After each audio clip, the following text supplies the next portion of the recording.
Allô, ça va bien? J'espère que tu vas bien. Aujourd'hui, j'espère que ça va bien. Moi, ça commence à être un beau week-end parce que je vais dire pour la première fois, je vais décider de fêter vraiment mon anniversaire qui sera le 20 mars. Donc, c'est un peu ça, la petite nouvelle d'aujourd'hui avant de commencer tout ce que j'ai à commencer. Mais aujourd'hui, je te préviens, l'histoire que je vais te raconter, c'est vraiment bizarre, c'est vraiment glauque. T'as déjà vu le titre, toi-même tu sais ce qui se passe. Je suis inquiet depuis que j'ai, j'ai entendu cette histoire parce que ça m'a permis en fait de savoir qu'il y a plein de filles dans nos villes, dans nos rues qui font de gaffes, plein de dégâts parce qu'elles ont été peut-être violées par leur père. Et ça, c'est bizarre. Moi, je trouve ça bizarre. Bon, l'homme est ce qu'il est. L'homme est ce qu'il est parce que l'amour, quel que soit son degré ou quelle que soit sa tournure, quand la personne t'explique, tu vois qu'il y a un truc vrai là-dedans. Mais selon nos valeurs morales et la Bible parce que moi je le répète encore, je suis de religion catholique, parce que ce que Dieu a mis dans nos cœurs, c'est sa Bible à lui. Donc moi je considère que Dieu, il est dans notre cœur partout où nous sommes. Donc c'est bizarre, les gars, c'est bizarre. C'est bizarre. Genre, tu fais un enfant, tu sors avec l'enfant. Bon, moi perso, j'ai beaucoup réfléchi à comment j'allais faire ce podcast-là pour l'expliquer, mais je vais expliquer la situation telle qu'elle. Je ne vais pas donner d'avis, mais vous pourrez donner votre avis. Aïe. Vous pourrez donner votre avis pour me dire ce que vous en pensez de cette histoire-là. Bon, le truc, c'est que ça se passe au Québec. Ça se passe au Québec. Bon, ça s'est passé au Québec. Mais je pense que ça continue de se passer au Québec. Je sais pas. Je sais pas parce que, bon, la fille, elle est belle. Bon, la femme, elle est belle. Parce que moi, quand je suis allé pour mon travail et puis je l'ai rencontrée, elle était vraiment belle. Pour une femme qui est âgée, elle avait 60 ans qu'elle m'expliquait cette... Bon, maintenant, je pense qu'elle a 61 ans parce que c'était en décembre par là. Bon, l'histoire, c'est que quand elle a commencé à être, je vais dire, adolescente, commencer à avoir des seins, des formes et tout, son père commençait à la regarder bizarrement. Je tiens à préciser que elle avait de bonnes relations avec son père depuis le bas âge. Genre, le papa était toujours là pour la conseiller, pour l'épauler. Quand elle fait quelque chose, il est toujours là, il la soutient. Donc, il y avait déjà de bons liens entre elle et son père. Mais entre son père et sa mère, c'était vraiment compliqué. C'était vraiment, vraiment, vraiment complexe. Et elle, elle prenait pitié de son père, tu vois. Et quand son père expliquait ce qui se passait, il pleurait, tout ça dans ses bras, parce qu'il se consolait chez sa fille et tout. Et donc sa fille prenait soin de son père. Elle commençait à détester un peu sa mère parce que c'était un peu un comportement bizarre qu'elle n'aimait pas. Elle n'aimait pas vraiment que son père souffre par rapport à son père et par rapport à sa mère. Je sais que on le dit, je sais pas si c'est vrai, mais les enfants filles ont plus tendance d'aimer plus le père que la mère. Je sais pas cette histoire-là. Mais ça a continué comme ça jusqu'à ce que euh, elle arrive à son adolescence, qu'elle ait qu'elle a commencé à pousser des seins et tout. Et une fois, parce que j'avais dit au départ que son père commençait à la regarder bizarrement. Et une fois, elle était je pense dans la salle de bain. Ouais, elle était dans la salle de bain. Et son père est rentré sans faire exprès. Mais la fille était nue, genre. Elle, ça l'a pas gênée parce que c'est son père. Donc, elle était là tranquille. Papa, ça va? Qu'est-ce qui se passe et tout. Mais son père était, genre, il était un peu comme émerveillé de ce qu'il voyait. Et il a complimenté le corps de sa fille. Ah, bébé, t'as un beau corps. Voilà, voilà, voilà, voilà, voilà. Bon, de là, souvent quand elle sortait avec ses amis, elle se mettait en habit coulé et tout. Son père appréciait tout ça. Souvent, il venait, Porti, mais ci, mais ça, mais ci, mais ça. Et une nuit, elle avait bu et quand elle est rentrée, elle est allée se coucher. Je précise qu'elle n'était pas encore majeure. Son père est rentré en douce dans la chambre. Il est venu, il lui a dit des mots doux, genre que tu sais, maintenant tu es grande et c'est mon devoir de t'apprendre la vie et tout. Et voilà, est-ce que tu veux que je t'apprenne? Parce que tous les parents font ça et tout. Donc elle s'est dit, bon, c'est un truc qui est normal. Et voilà, donc son père a commencé ce qu'il devait commencer. Bon, ça lui faisait mal, mais elle apprenait le truc et ça a commencé à être répétitif. Genre, son père venait, venait jusqu'à ce que, bon, elle s'habitue à ça. Donc là, elle a habitué à sortir avec son père. Déjà, c'était, bon, à ses 18 ans maintenant. Ouais, donc l'histoire a commencé à ses 16 ans. À ses 18 ans, là maintenant, du genre, elle était dans, on va dire, sa relation avec son père, qu'elle pensait qui était normal, genre. Et là, des sentiments comme ça se développaient parce que le père aussi faisait bien. Jusqu'à un point où elle commençait maintenant à rivaliser avec sa mère.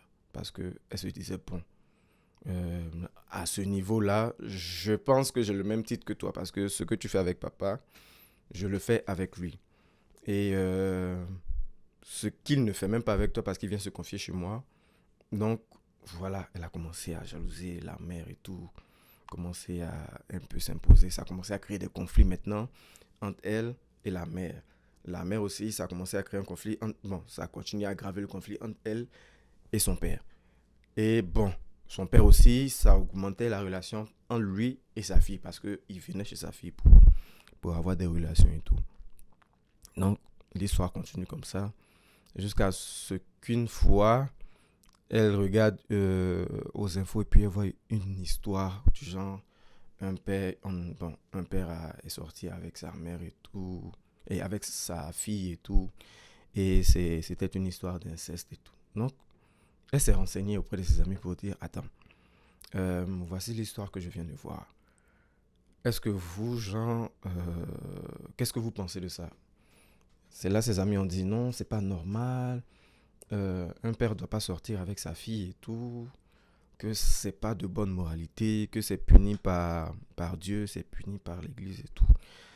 Et c'est là maintenant que la fille se demande, mais attends, qu'est-ce qui se passait en fait? Qu'est-ce qui se passait avec mon père? Donc là, elle sait maintenant qu'elle en erreur, bon, pas qu'elle en erreur, mais que c'est une grosse gaffe qu'ils font. Mais elle est déjà amoureuse de son père, Jean. Et ça a continué, jusqu'à ce que, bon, son père décède et que elle puisse commencer à tourner la page, à avoir un autre copain et puis commencer à avoir sa vie de famille. Là, elle a deux enfants, mais elle ne cache pas qu'elle est toujours amoureuse de son père, genre. Qu'elle a vécu une très, très, une belle expérience, en fait, avec ce qu'elle a vécu avec son père, genre. Bon, elle se dit que la société juge ça de méchant, mais ce qu'elle a vécu avec son père, si c'était comme à le revivre, elle allait le revivre, genre. Mais elle sait que c'est mauvais. Donc bon, voici la première histoire. Je ne sais pas ce que t'en penses. Moi, vraiment, je lui ai dit personnellement, je ne peux pas juger ce que tu as eu avec ton père. Je ne peux pas juger ça, pas du tout. Parce que c'est ton histoire avec lui. Qui suis-je pour te juger toi, en fait? Et quand on a fini, je lui ai dit, bon, voilà. euh, je, bon, je savais vraiment pas ce que j'allais lui dire, non? Je suis resté dans le bon. L'histoire est vraiment complexe, sérieusement, l'histoire est vraiment complexe. Donc, dis-moi ce que t'en penses. Si t'as une histoire pareille aussi, que tu veux raconter cette histoire-là, tu peux le faire en commentaire, mais voici ça pour la première histoire, genre.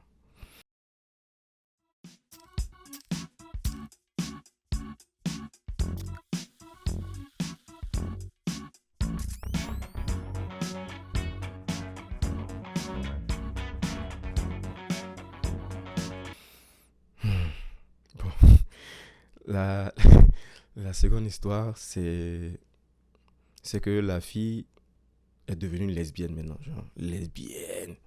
Bon, bien bon. Parce qu'elle déteste les hommes, genre. Et elle m'a dit que c'est beaucoup fréquent et que dans le cercle d'amis qu'elle a, bon, dans le cercle, parce que eux, ils se soutiennent mutuellement, surtout au Canada, mais l'histoire que je raconte, c'est une histoire qui est en Côte d'Ivoire.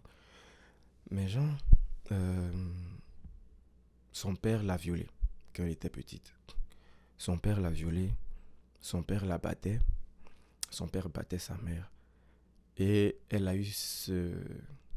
Bon, ici il dit PTSD, attends, je cherche le mot en français. Elle a eu un traumatisme par rapport à ça. Et elle avait peur d'approcher des hommes ou que des hommes l'approchent parce que elle se disait que tous les hommes étaient violents. Et dans, dans son évolution, du genre dans l'évolution en âge, elle a rencontré d'autres personnes qui étaient douces au départ. Et dans la relation, ces personnes douces-là qui lui donnaient ce dont elle avait besoin, l'affection, du soutien financier et tout. Ils étaient là, ils parlaient. Souvent, ils partaient à des soirées, tout ça. Tout était bien, tout était rose. Mais ces histoires-là finissaient pour la plupart du temps en bagarre. Le gars devenait violent ou soit il la trompait. Donc, elle partait de déception, déception, de déception, déception. Et souvent, euh, dans ce genre de cas-là, les, les femmes deviennent...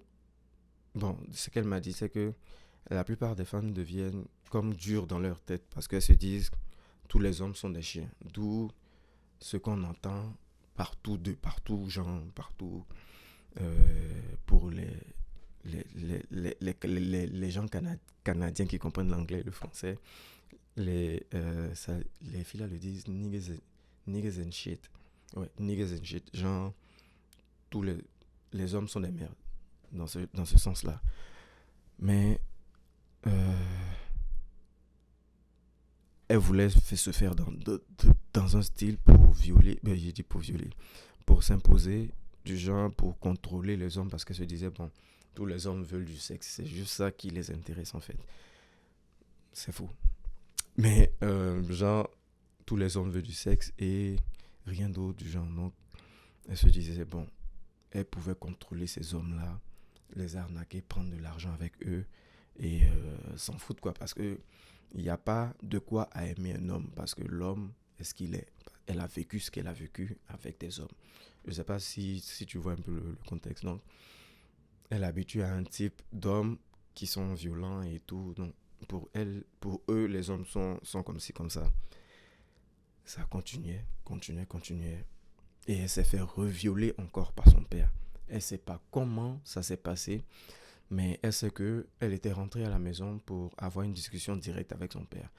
Pour lui dire, yo, ce que tu as fait dans le passé, ça m'a vraiment troublé.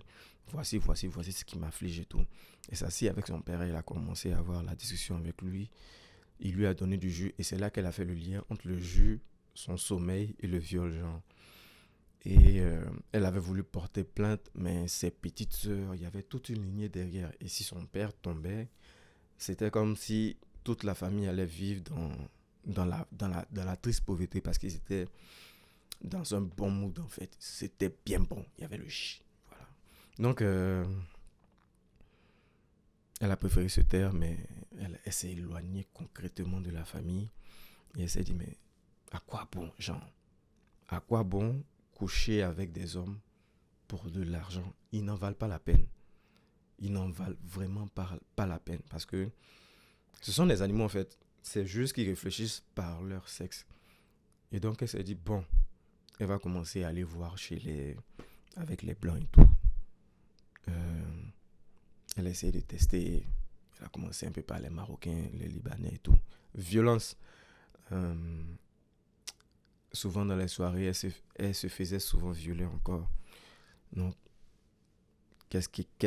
selon vous, qu'est-ce qui va arriver selon ce que j'ai dit? Elle a basculé. Elle a basculé de l'autre côté, commencé à fréquenter les filles, commencé à approcher les filles, les groupes de filles. Et puis elle a eu à tester, voir. Elle a dit, bon, elle prend son pied. Elle prend son pied avec les filles. Elle a une bonne discussion avec les filles. Et c'est un peu elle comme le gars, le gars ou le garçon dans la relation. Donc, elle maîtrise son truc. Elle vit sa vie à l'aise avec sa copine. Mais ça dérange les gens. Ça fait que tout son entourage, en fait, l'a quitté ou a disparu. Elle est juste avec sa copine, ses amis, du même contexte et tout. Et ça fait qu'elle est en dépression parce que son entourage lui manque. Vraiment, son entourage lui manque. Elle a envie de repartager tout ce qu'elle partageait avec sa famille et tout. Que c'est pas parce que elle a son penchant sexuel que pourquoi en fait ça gêne les gens que son penchant sexuel ne soit pas comme ils veulent. Et elle se sent à l'aise. Elle se sent à l'aise dans sa relation. Elle n'a pas de contact, genre je vais dire un contact bien profond ou bien avancé avec des garçons. C'est juste des amitiés, bon, des amitiés de soirée, mais elle est toujours avec son staff, son, son, son groupe de filles pour se protéger entre elles parce que même si elle est lesbienne, même si elle est truc, il peut arriver ce qui peut arriver parce qu'il y a des hommes qui sautent avec des gars. Donc, elle est rentrée dans plusieurs dépressions. Déjà même que dans le passé, elle avait des dépressions par rapport à ce qui s'est passé avec son père, les hommes qui l'ont violée et tout. En tout cas, ça l'a fait rentrer profondément dans le truc et ça fait que maintenant, elle fume, elle boit vraiment, elle boit l'alcool en grande quantité en fait. Et ça m'a fait comprendre que il y a souvent des filles qui sont là, qu'on voit dans des soirées, elles sont en train de consommer l'alcool et tout.